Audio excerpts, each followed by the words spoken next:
Assalamualaikum warahmatullahi wabarakatuh. Saya Muhammad Fauzi, CGP Angkatan 8, berasal dari Kabupaten Pasaman tahun 2023. Saya akan mewawancarai Ibu Elma Yunita dari SDN 09 Kotorajo dan Ibu Nur Azizah dari SDN 13 Kotonopan yang akan saya wawancarai tentang dilema etika di sekolah. Wassalamualaikum warahmatullahi wabarakatuh. Kepala sekolah, baiklah, saya ingin mengajukan pertanyaan yang berhubungan dilema etika. Yang mana pertanyaan pertama, selama ini bagaimana Ibu dapat mengidentifikasi kasus-kasus yang merupakan dilema etika atau rujukan moral?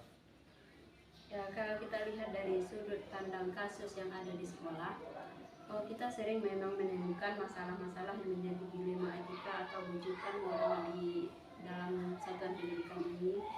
Di dalam mengambil keputusan terhadap kasus-kasus tersebut, kita harus berpatokan kepada 3 prinsip berpikir dan harus mengikuti langkah-langkah yang sudah menjadi prioritas yang dapat menyelesaikan masalah-masalah tersebut.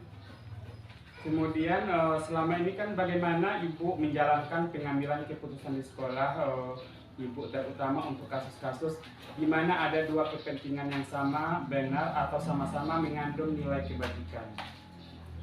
Terhadap kasus yang sama-sama benar atau sama-sama mengandung nilai kebajikan, kalau dalam hal ini saya selaku kepala sekolah terus mengutamakan kegiatan diskusi bersama teman-teman mana yang dianggap nanti lebih dominan benar dari yang di atas yang benar ini.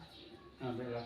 Kemudian pertanyaan saya yang ketiga, langkah-langkah atau prosedur seperti apa yang biasa Ibu lakukan selama ini?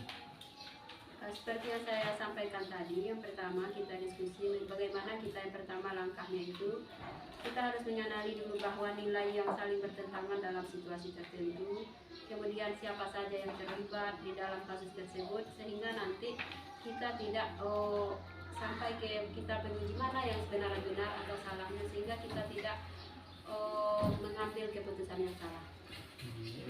Kemudian pertanyaan yang keempat, hal-hal apa saja yang selama ini Ibu anggap efektif dalam pengambilan keputusan pada kasus-kasus dilema etika? Yang jelas kita harus mengumpulkan fakta-fakta yang relevan dengan situasi tersebut.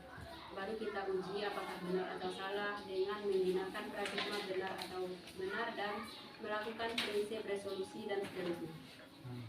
Ya, untuk pertanyaan saya yang kelima, apakah Ibu memiliki sebuah tatkala atau jadwal tertentu dalam sebuah penyelesaian kasus dilema etika? Apakah Ibu langsung menyelesaikan di tempat atau memiliki sebuah jadwal untuk menyelesaikannya? Bentuk atau prosedur seperti apa yang Ibu jalankan? Jika menemui kasus ini, kita melihat model kasusnya itu apakah dia sangat urgen. Kalau memang sangat urgen, kita harus melihat mana yang paling urgennya, yang apalagi yang menyangkut dengan kesehatan jiwa. Itu yang akan kita melihat. Oke, Bu. Berarti pertanyaan saya yang selanjutnya, adakah seseorang atau faktor-faktor apa yang selama ini mempermudah atau membantu Ibu dalam pengambilan keputusan dalam kasus-kasus dilema etika di sekolah misalnya? Kalau selama ini dalam dilema etika di sekolah, karena kita mempunyai beberapa majelis hubungi, biasanya kita mendiskusikan mana solusi yang paling tepat, benar di atas benar, apalagi terutama yang menyangkut dengan kesehatan atau jiwa peserta didik atau mahasiswa. Ya, Bu. Kemudian pertanyaan saya yang terakhir, dari semua hal yang Ibu sampaikan, pembelajaran apa yang dapat Ibu petik dari pengalaman mengambil keputusan tentang dilema etika ini? Pembelajaran yang harus kita ambil dalam menghadapi situasi seperti ini di lingkungan satuan pendidikan, yang jelasnya kita harus mempunyai prinsip, beberapa prinsip apa yang harus kita jalankan, kemudian apa langkah-langkah yang harus kita kerjakan harus sesuai, sehingga keputusan yang kita ambil tidak melenceng dan sesuai dengan yang diharapkan. Terima kasih Bu atas wawancaranya hari ini. Assalamualaikum warahmatullahi wabarakatuh. Menanyakan kasus tentang dilema etika kepada Ibu, yang terjadi di sekolah Ibu. Ibu dapat mengidentifikasi kasus-kasus yang merupakan dilema etika atau bujukan moral di sekolah Ibu. Oke Pak Fauzi, dalam dilema etika maupun bujukan moral, sebagai kepala sekolah saya membutuhkan pemikiran yang jernih, bahkan terkadang harus melibatkan orang lain dalam mengambil sebuah keputusan. Dan saya harus bisa memilah dan memilah mana yang lebih baik dan mana yang sesuai dengan keputusan bersama, dengan cara kita mengadakan kolaborasi atau musyawarah dengan rekan di sekolah, guru, wakil sekolah, dan bahkan juga bisa dengan wali murid. Jadi pertanyaan saya yang kedua, Bu, tentang dilema etika ini, Bu. Bagaimana Ibu menjalankan pengambilan keputusan di sekolah Ibu? Terutama untuk kasus-kasus di mana ada dua kepentingan yang sama, benar atau sama-sama mengandung nilai kebajikan.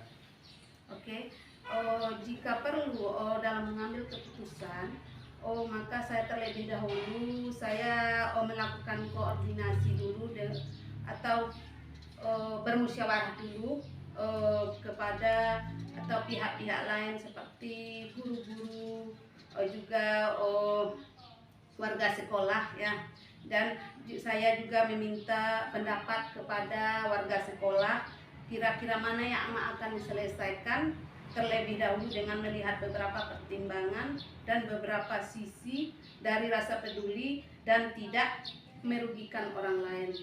Baiklah, Bu. Pertanyaan saya yang ketiga, langkah-langkah atau prosedur seperti apa yang biasanya Ibu lakukan selama ini tentang dilema etika?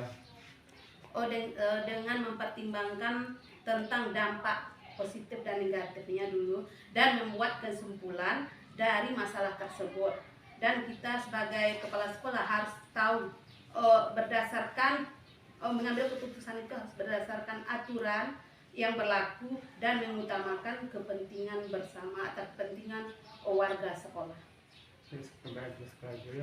Kemudian yang keempat, hal apa saja yang selama ini Ibu anggap efektif dalam mengambil keputusan dilema etika di sekolah Ibu? Dengan cara mengidentifikasi masalah, mengumpulkan informasi yang benar atau yang relevan, jadi mencari solusinya dan mempertimbangkan kembali sebelum mengambil keputusan. Baiklah, Bu, pertanyaan saya yang kelima untuk tentang dilema etika ini, apakah Ibu memiliki sebuah tatkala atau jadwal tertentu dalam sebuah penyelesaian kasus-kasus dilema etika? Apakah Ibu langsung menyelesaikannya misalnya di sekolah atau memiliki sebuah jadwal untuk menyelesaikannya, bentuk prosedur seperti apa yang Ibu jalankan? Kadang-kadang tergantung masalahnya.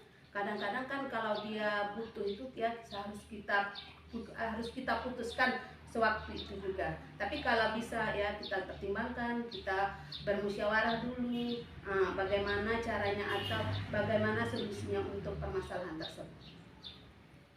Nah, Bu, pertanyaan saya yang ketujuh, adakah seseorang atau faktor-faktor yang selama ini mempermudah atau membantu Ibu dalam pengambilan keputusan yang berhubungan dengan kasus-kasus dilema etika yang Ibu hadapi di sekolah Ibu?